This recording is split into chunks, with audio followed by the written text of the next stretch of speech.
Hello guys, कैसे हैं आप सभी। आई होप आप लोग बहुत ही अच्छे होंगे। मेरा नाम है दिव्या वर्मा एंड आप सभी लोग हैं मेरे साथ इंडिया के बेस्ट स्टडी चैनल पर, जिसका नाम है स्मार्ट स्टडी 101। दोस्तों, आज हम लोग बात करने वाले हैं बीए सेकेंड ईयर की ड्राइंग के बारे में। इससे पहले दोस्तों हम लोगों ने मुगल शैली कंप्लीट कर ली थी। बहुत सारे फ्रेंड्स की डिमांड थी कि पहाड़ी शैली करवा दीजिए, तो बस आज हम लोग पहाड़ी शैली ही करने जा रहे हैं। पहाड़ी शैली के बारे में दोस्तों हम लोग बिल्कुल डिटेल में पढ़ेंगे। ये बहुत ही ज़्यादा इंपॉर्टेंट शैली है, इसलिए आप लोगों को ये वीडियो लास्ट तक देखनी है, एक भी पॉइंट मिस नहीं करना है, ठीक है। और दोस्तों, अगर आप लोगों को वीडियो पसंद आती है तो वीडियो को लाइक शेयर जरूर करिएगा। चैनल पर नए हों तो चैनल को सब्सक्राइब भी कर लीजिएगा। चलिए दोस्तों, टाइम को वेस्ट ना करते हुए वीडियो को करते हैं स्टार्ट एंड पढ़ते हैं पहाड़ी शैली। दोस्तों, पहाड़ी शैली आज हम लोग पढ़ने जा रहे हैं। पहाड़ी शैली को 7 भागों में विभाजित किया गया है, ठीक है। Number 1 Basohli, number 2 Guler, number 3 Kangra, number 4 Chamba, number 5 Kullu, number 6 Garhwal और नंबर 7 मंडी, ठीक है। इन सभी शैलियों के बारे में एक एक करके हम लोग पढ़ते जाएंगे। चलिए आगे देखते हैं। तो सबसे पहले हम लोग पहाड़ी शैली के बारे में थोड़ा जान लेते हैं। पहाड़ी शैली का दूसरा नाम नारी सुषमा है, ठीक है। इस पॉइंट को आप लोग याद कर लीजिए या फिर अपनी कॉपी में नोट कर लीजिए कि पहाड़ी शैली का दूसरा नाम क्या है, नारी सुषमा। पहाड़ी शैली की खोज 1910 ईस्वी में मेटकॉफ ने की थी, ठीक है। पहाड़ी शैली की खोज 1910 ईस्वी में किसने की थी, मेटकॉफ ने। पहाड़ी शैली का जन्म मुगल शैली व पहाड़ी शैली की लोक कलाओं से मिलकर हुआ है, ठीक है। पहाड़ी शैली का जन्म कैसे हुआ, तो पहाड़ी शैली का जन्म दोस्तों ऐसे हुआ, जो मुगल शैली थी और पहाड़ी शैली की जो लोक कला थी, ठीक है, दोनों के मिश्रण से जो एक नई शैली बनी, उसी का नाम क्या दिया गया, पहाड़ी शैली, ठीक है। चलिए आगे देखते हैं। प्रारंभ में पहाड़ी शैली को जम्मू शैली भी कहा जाता था। शुरुआत में पहाड़ी शैली का एक और भी नाम था, जम्मू शैली, ठीक है। ये काफ़ी प्रचलित था। कुछ विद्वान इसे हिमाचल शैली भी कहते थे, ठीक है। पहाड़ी शैली को कुछ विद्वान हिमाचल शैली भी कहते थे। चलिए आगे देखते हैं। सर्वप्रथम 1916 ईस्वी में A.K. स्वामी ने पहाड़ी चित्रकला को 2 भागों में विभाजित किया। नंबर 1 उत्तरी चित्रमाला, जिसमें कांगड़ा कलम आती थी, ठीक है, कांगड़ा शैली आती थी। और दूसरी थी दक्षिणी चित्रमाला, जिसमें जम्मू या डोंगरा कलम आती थी, ठीक है। कलम का मतलब दोस्तों यहाँ पर है शैली से, ठीक है। कलम का मतलब होता है शैली, ठीक है। तो सबसे पहले 1916 ईस्वी में A.K. स्वामी ने पहाड़ी चित्रकला को 2 भागों में विभाजित कर दिया था। पहली थी उत्तरी कलम, ठीक है, उत्तरी चित्रमाला, जिसमें कांगड़ा कलम आती थी। और दूसरी थी दक्षिणी चित्रमाला, ठीक है, जिसमें जम्मू या डोंगरा कलम आती थी। चलिए आगे देखते हैं। R.A. अग्रवाल ने पहाड़ी चित्र शैली को 4 भागों में बांटा, ठीक है। R.A. अग्रवाल ने पहाड़ी चित्र शैली को 4 भागों में बांटा। नंबर 1 सिंधु तथा चेनाब नदियों के बीच का क्षेत्र, ठीक है, जिसमें कश्मीर आता था। फिर दूसरी थी चेनाब तथा रावी के मध्य का क्षेत्र, जिसमें जम्मू या डोंगरा आता था, ठीक है। इसमें कौन कौन सी रियासतें थी, जम्मू, जसरोटा, बसोहली, मानकोट, ठीक है। ये 4 रियासतें थीं चेनाब तथा रावी के मध्य के क्षेत्र में। फिर तीसरा आता है रावी तथा सतलज के बीच का क्षेत्र, ठीक है। इसे त्रिगर्त भी कहते थे। रावी और सतलज के बीच का जो क्षेत्र था, इसे त्रिगर्त के नाम से भी पुकारते थे। और इसमें कौन कौन सी रियासतें आती थी, कांगड़ा, गुलेर, चंबा, मंडी, कुल्लू और नूरपुर, ठीक है।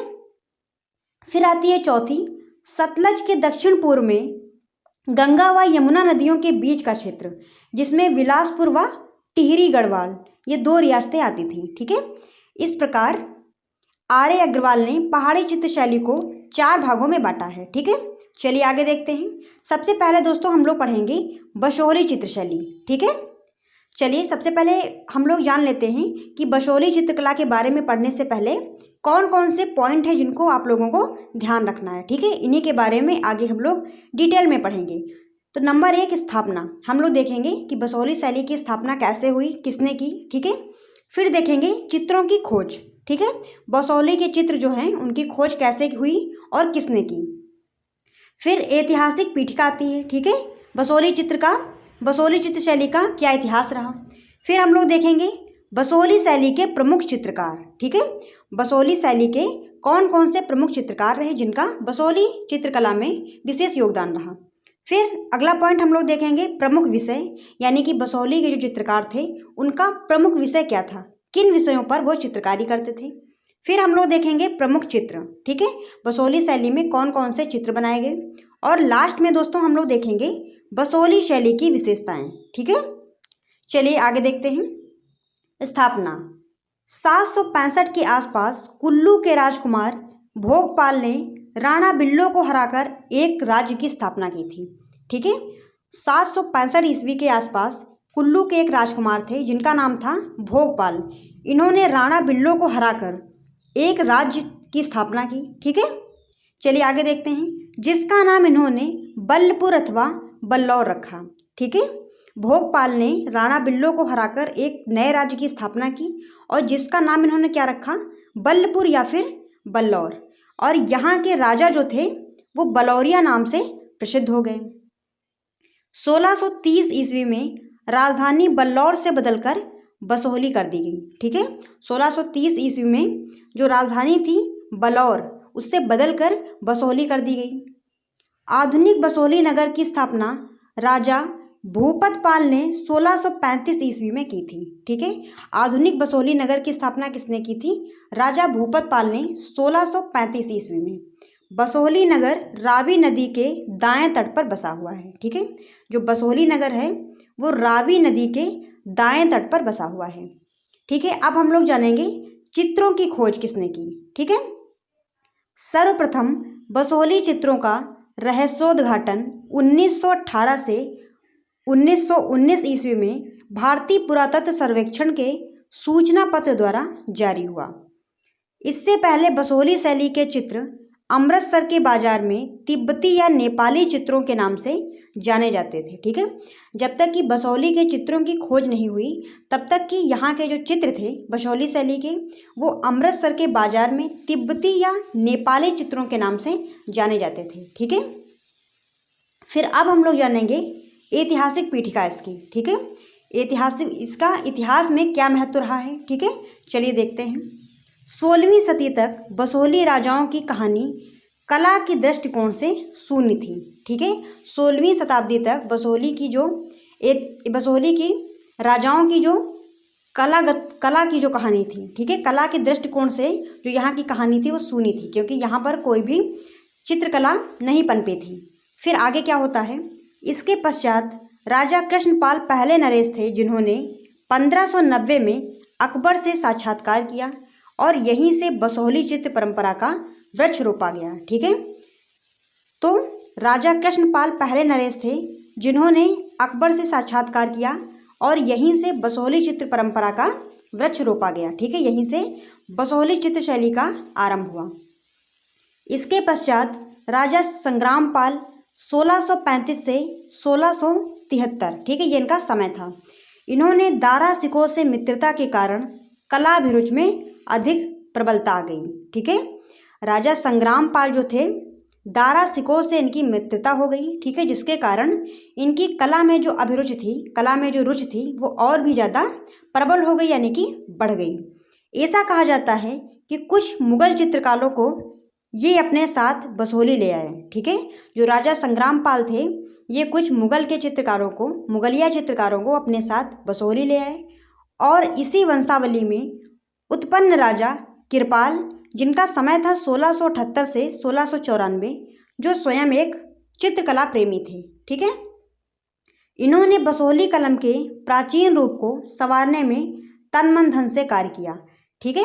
जो राजा कृपाल थे वो एक कला प्रेमी थे और इन्होंने बसोहली शैली को, जो बसोहली शैली थी, ठीक है, बसोहली शैली के प्राचीन रूप को संवारने में अपना तन मन धन से कार्य किया, ठीक है। इनके समय में रसमंजरी की एक सचित्र प्रति 1694 से 95 में तैयार की गई, जो इस शैली का सबसे पहला ज्ञात कार्य है, ठीक है। जो बसोहली शैली है, ठीक है, बसोहली शैली का पहला ज्ञात कार्य कौन सा है, रसमंजरी, ठीक है। रसमंजरी जिसकी सचित्र प्रति, यानी कि सचित्र का मतलब क्या होता है, जिसमें चित्र बने हुए थे, ठीक है, 1694 से 1695 में तैयार की गई और यह शैली की सबसे पहला ज्ञात कार्य था, ठीक है, यानी कि सबसे पहले ये खोजी गई थी। चलिए आगे देखते हैं। यह ग्रंथ मूल रूप से भानुदत्त द्वारा संस्कृत भाषा में लिखा गया है। ठीक है, रसमंजरी जो है, रसमंजरी ग्रंथ किसके द्वारा लिखा गया है? भानुदत्त के द्वारा। ठीक है, और किस भाषा में? संस्कृत भाषा में। तथा इसमें नायक नायिका के विभिन्न रूपों का सविस्तार वर्णन किया गया है। दोस्तों, जो ये रसमंजरी है, ठीक है, रसमंजरी किसने लिखी? भानुदत्त ने संस्कृत भाषा में, और इसमें नायक नायिका के विभिन्न रूपों का वर्णन किया गया है। ठीक है, यहाँ सभी लाल हाशिए से आवृत हैं। ठीक है, इसमें जो हाशिए बने हुए हैं वो रेड कलर के यानी कि लाल रंग के बनाए गए हैं। राजा मेदिनीपाल जिनका समय था 1725 से 1736 व राजा जितपाल जिनका समय था 1736 से 1757, इन्होंने इस चित्र परंपरा को आधुनिक पुष्ट किया। ठीक है, और ज़्यादा अधिक पुष्ट किया, सॉरी यहाँ पे आधुनिक नहीं, अधिक पुष्ट किया। ठीक है, और आगे बढ़ाया। राजा मेदिनीपाल और राजा जितपाल ने जो बसोहली चित्र शैली की परंपरा थी उसको और ज़्यादा आगे बढ़ाया। रंगों की प्रखरता अब कुछ कोमल हो गई थी तथा नेत्रों में हृदय के मनोभाव अधिक उजागर होने लगे थे। ठीक है, राजा मेदिनीपाल और राजा जितपाल के समय में रंगों में प्रखरता आ गई थी। ठीक है, और कुछ कोमल हो गए थे, नेत्रों में हृदय के मनोभाव अधिक ज़्यादा उजागर होने लगे थे। इसका एक श्रेष्ठ उदाहरण ब्रिटिश संग्रहालय लंदन में है, जिसमें सिंहासन पर बैठे श्री कृष्ण को गोपियां अपना हार्दिक सम्मान प्रकट कर रही हैं। ठीक है, ये एक चित्र है जिसमें श्री कृष्ण को सिंहासन पर बैठे हुए दिखाया गया है। ठीक है, और गोपियां अपना हार्दिक सम्मान कृष्ण के लिए प्रकट कर रही हैं। यह चित्र कहाँ है? ब्रिटिश संग्रहालय लंदन में। इस समय का ग्रंथ 1730 की गीत गोविंद जो राष्ट्रीय संग्रहालय नई दिल्ली में है, जो एक महिला चित्रकार मानकू द्वारा चित्रित की गई है। ठीक है, 1730 की गीत गोविंद जो राष्ट्रीय संग्रहालय नई दिल्ली में है। ठीक है, इसे एक महिला चित्रकार थी जिनका नाम था मानकू। ठीक है, उनके द्वारा चित्रित की गई है। प्रोफेसर गोस्वामी को हरिद्वार से पंडों की बहियों से पता चला कि पंडित सेऊ के पुत्र मानक व नयन सुख थे जो गुलेरवासी थे। ठीक है, प्रोफेसर गोस्वामी थे, इन्होंने हरिद्वार से पंडों की बहियाँ एकत्रित की। ठीक है, और उनसे इन्हें क्या पता चला कि मानक और नयन सुख नाम के जो दो चित्रकार थे ये पंडित सेऊ के पुत्र थे। ठीक है, और ये तीनों गुलेरवासी थे यानी कि गुलेर में रहते थे। नयन सुख जम्मू के राजा बलवंत सिंह के यहाँ कार्य करता था। बलवंत सिंह की अस्थियों के साथ वह हरिद्वार आया। जो नयन सुख था, ठीक है, राजा बलवंत सिंह के यहाँ यह कार्य करता था, और फिर जब बलवंत सिंह की मृत्यु हो जाती है तो उनकी अस्थियों के साथ ही वह हरिद्वार आ जाता है। बलवंत सिंह की मृत्यु के बाद वह बसोहली के राजा अमृतपाल के यहाँ कार्य करने लगता है। ठीक है, और फिर हरिद्वार आ जाता है। इसके बाद में जो नयन सुख था वह हरिद्वार आ जाता है, फिर उसके बाद में वह कहाँ जाता है? बसोहली। बसोहली चला जाता है, और बसोहली के एक राजा थे अमृतपाल, इनके यहाँ कार्य करने लगता है। इसका पुत्र रांझा भी बसोहली में भूपेंद्र पाल के समय तक कार्य करता है। नयन सुख का पुत्र था रांझा। ठीक है, यह भी बसोहली में एक राजा थे भूपेंद्र पाल, इनके समय तक कार्य करता रहता है। बसोहली का इतिहास राजा कल्याणपाल जिनका समय था 1845 से 1857, ठीक है, के साथ समाप्त हो जाता है। बसोहली का जो इतिहास था वह राजा कल्याणपाल के साथ ही समाप्त हो जाता है। अब हम लोग आगे पढ़ेंगे बसोहली शैली के प्रमुख चित्रकार। ठीक है, बसोहली शैली में कौन कौन से प्रमुख चित्रकार थे? तो नंबर 1 देवीदास, नंबर 2 नयन सुख, और नंबर 3 मानकू, नंबर 4 रांझा। ठीक है, ये बसोहली शैली के प्रमुख चित्रकार हैं। चलिए आगे देखते हैं प्रमुख विषय, यानी कि यहाँ के जो चित्रकार थे किन विषयों पर चित्रकारी करते थे। तो कौन कौन से विषय थे चलिए देख लेते हैं। रसमंजरी, रामायण, भागवत, पुराण, गीत, सॉरी यहाँ पे कुछ मिस्टेक हुआ है, ये है भागवत पुराण। ठीक है, गीत गोविंद, ये गीत ऊपर रह गया है, गोविंद नीचे चला गया है, मुझसे मिस्टेक हो गई है। चलिए गीत गोविंद है ये। ठीक है, गीत गोविंद, 12 मासा, राग रागिनियाँ, सामाजिक जीवन की झांकी। ठीक है, इन विषयों पर बसोहली शैली के जो चित्रकार थे वो अपनी कृतियाँ बनाते थे। ठीक है, चलिए आगे देखते हैं प्रमुख चित्र। बसोहली शैली के कौन कौन से प्रमुख चित्र हैं तो देख लेते हैं यहाँ पर। माखन चोर, उत्कल बंधन, कृष्ण गोपियों के साथ, विष्णु के 10 अवतार, कमलासीन लक्ष्मी नारायण, शाहजहां का सम्मान करते राजा भूपतपाल। ठीक है, ये सारे यहाँ के प्रमुख चित्र हैं। अब हम लोग पढ़ेंगे बसोहली शैली की विशेषताएं, बहुत ही ज़्यादा महत्वपूर्ण हैं, आप लोग ध्यान से पढ़िएगा। चलिए देखते हैं। बसोहली के चित्रों का आकर्षण उसके रंगों में है। रंग गाढ़े चटकीले लगाए गए हैं। बसोहली शैली में जो रंगों का प्रयोग किया गया है वो रंग बहुत ज़्यादा गाढ़े लगाए गए हैं और चटकीले यानी कि बहुत ज़्यादा चटक रंगों का प्रयोग यहाँ पर किया गया है। चित्रों में चमक बढ़ाने के लिए मोती के टुकड़ों का प्रयोग या फिर स्वर्ण कीट के पंखों का प्रयोग भी किया गया है। बसोहली के चित्रकारों ने चित्रों में चमक बढ़ाने के लिए मोती के टुकड़ों का प्रयोग किया गया है या फिर स्वर्ण कीट को सोन किरवा भी कहते हैं। ठीक है, स्वर्ण किरवा या फिर स्वर्ण कीट के पंखों का प्रयोग किया गया है। यहाँ बादलों को झीना झीना, पारदर्शी एवं वक्राकार बनाया गया है। बसोहली शैली में बादलों को बहुत ज़्यादा पारदर्शी, वक्राकार यानी कि गोल आकृति में बनाया गया है। हाशिए गहरे लाल व गेंदई पीले रंग के बनाए गए हैं। जो चित्रों के हाशिए बनाए गए हैं वो गहरे लाल रंग के बनाए गए हैं और गेंदई पीले रंग के बनाए गए हैं। ठीक है, पीला रंग अलग है और गेंदई पीला रंग अलग है। यहाँ के चित्रों में स्त्री पुरुषों के साथ साथ राक्षसों को भी आभूषण पहने हुए दिखाया गया है। ठीक है, याद रखिएगा आप लोग कि बसोहली चित्रकारों ने क्या किया है, जो राक्षस बनाए गए हैं उनको भी आभूषण पहने हुए दिखाया गया है। ठीक है, श्रृंगार विषय इस शैली के चित्रकारों का प्रिय विषय रहा है। ठीक है, यहाँ पर श्रृंगार के बहुत सारे चित्र बनाए गए हैं। यहाँ के चित्रकारों को श्रृंगार विषय जो है बहुत ज़्यादा प्रिय रहा है। यहाँ गहरे नीले रंग का आकाश, सफ़ेद रंग के बादल बनाए गए हैं। ठीक है, बसोहली में क्या किया गया है, गहरे नीले रंग का आकाश बनाया गया है और बादल सफ़ेद रंग के बनाए गए हैं। बरसाती भूरे बादलों के बीच, बालों नहीं यहाँ पर है। ठीक है, बरसाती भूरे बादलों के बीच चमकती बिजली को सर्पाकार सफ़ेद रेखा द्वारा दिखाया गया है। ठीक है, जो बादल होते हैं बरसने वाले वो हल्के भूरे रंग के हो जाते हैं और उनके बीच में बिजली दिखाई गई है। ठीक है, जो सर्प के समान सफ़ेद रेखा द्वारा दिखाई गई है। स्त्री पुरुषों की आंखें बड़ी बड़ी किंतु रसपूर्ण बनी हैं। ठीक है, स्त्री पुरुषों की जो आंखें हैं वो काफ़ी बड़ी बड़ी बनाई गई हैं। ठीक है, और रस से पूरित बनाई गई है, रस से भरी हुई बनाई गई है। मुखमंडल में ललाट पीछे की ओर जाता हुआ, नाक लंबी, पतले अधर, उभरे गाल बनाए गए हैं। ठीक है, मुखमंडल में ललाट यानी कि मत्था पीछे की ओर जाता हुआ बनाया गया है, नाक लंबी बनाई गई है, पतले अधर मतलब होठ पतले बनाए गए हैं और गाल उभरे हुए बनाए गए हैं। प्रायः मुगलिया वेशभूषा ही यहाँ प्रचलित रही है। बसोहली शैली में जो मुगलिया वेशभूषा है यानी मुगल शैली में जिस प्रकार वस्त्रों को बनाया गया है उसी प्रकार बसोहली में भी वस्त्र बनाए गए हैं।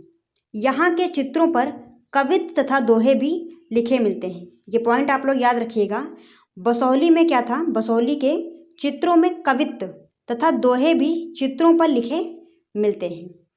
तो दोस्तों आज के लिए बस यहीं तक था। अगर आप लोगों को वीडियो पसंद आई हो तो वीडियो को लाइक शेयर जरूर करिएगा। चैनल पर नए हों तो चैनल को सब्सक्राइब भी करते हुए जाइएगा। फिर मिलते हैं दोस्तों ऐसे ही किसी नई वीडियो के साथ। तब तक के लिए आप बने रहें हमारे साथ। धन्यवाद दोस्तों, जय हिंद।